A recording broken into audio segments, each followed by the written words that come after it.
आज या ठिकाणी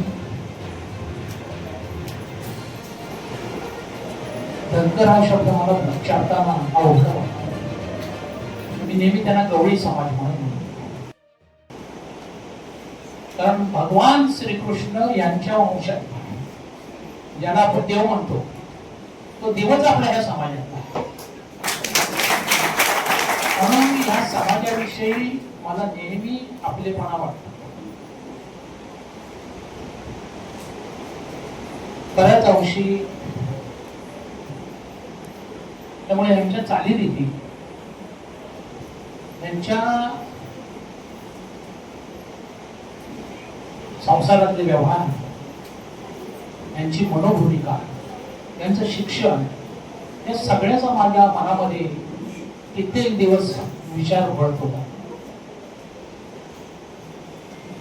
भाऊंना मी मागे म्हटलं, आपण ती वाडीला धनगरवाडी म्हणतो, तिथे त्या डोंगरात बसलेली, तर यांचं नामाभिधान काहीतरी करू. भाऊ म्हणाले फार चांगली गोष्ट आहे, आणि त्या वाडीचं आनंदवाडी म्हणून नामाभिधान केलं. आणि जिथे भावना आहेत तिथे आपण गेलो. आज या ठिकाणी आपण सारे भाग्यवान आहोत. जेव्हा आम्ही सांगतो छत्रपतींच्या भूमीचे आहोत, तसंच आम्ही सांगतो आम्ही अहिल्या देवीचे लेकर आहोत.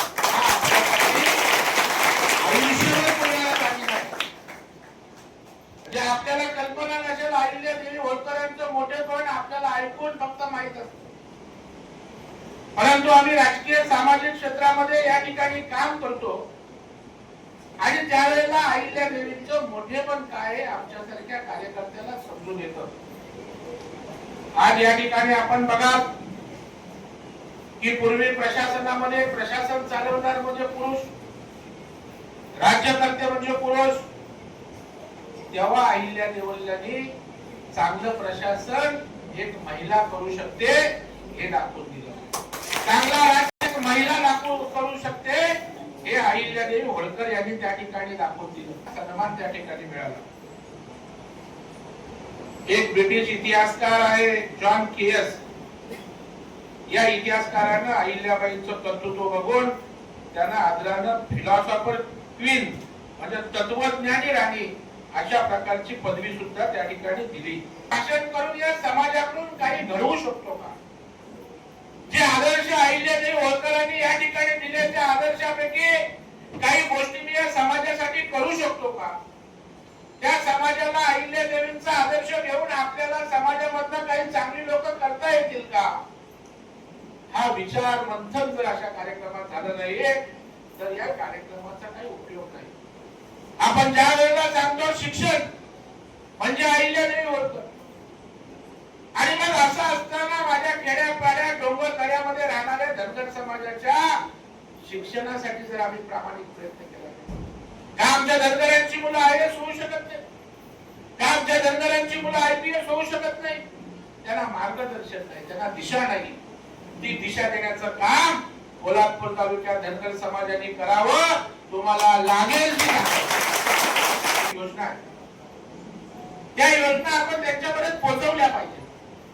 मग शिक्षणासाठी त्यांच्या योजना असतील, नोकरी धंद्यासाठी त्यांना पुढे आणण्याचा विषय असेल, व्यवसाय उद्योगाच्या माध्यमातून धनगर समाज उभा राहायला पाहिजे, आर्थिक दृष्ट्या सबळ झाला पाहिजे. आणि एक प्रवीण कार्यक्रम करू शकत नाही, एक कुठला नेता करू शकत नाही. तर त्यासाठी तुमच्यातलीच त्या ठिकाणी तरुण तरुणी पुढे आल्या पाहिजे. त्यांनी ठरवलं पाहिजे की मला माझ्या समाजासाठी काहीतरी करायचं.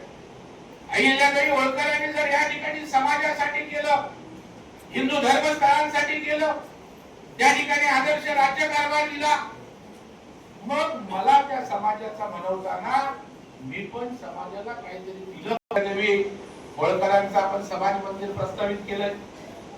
सुमारे 1 कोटीचं सावरण येथे आपण धनगरवाडीवर समाज मंदिर त्या ठिकाणी दिलंय. परडीवाडी येथे समाज मंदिर धनगर समाजासाठी दिलंय. नवाळी धनगरवाडीवर आपण रस्ता प्रस्तावित केलाय. किल्ले रायगडावर आपली धनगर समाजातली जी मुलं आहेत त्या गाईड संघटनेची माझ्याकडे मुलं आली, आताही काही आले असतील. त्यांच्या छोट्या छोट्या काय गरजा होत्या तर मित्रांनो, जर तुम्हाला आमचा व्हिडिओ आवडला असेल तर आमचं चॅनल सबस्क्राईब करा, लाईक करा, शेअर करा आणि बाजूला असलेला बेल आयकॉनवरती प्रेस करा, जेणेकरून तुम्हाला आमच्या चॅनेल्सच्या सगळ्या अपडेट्स प्राप्त होतील.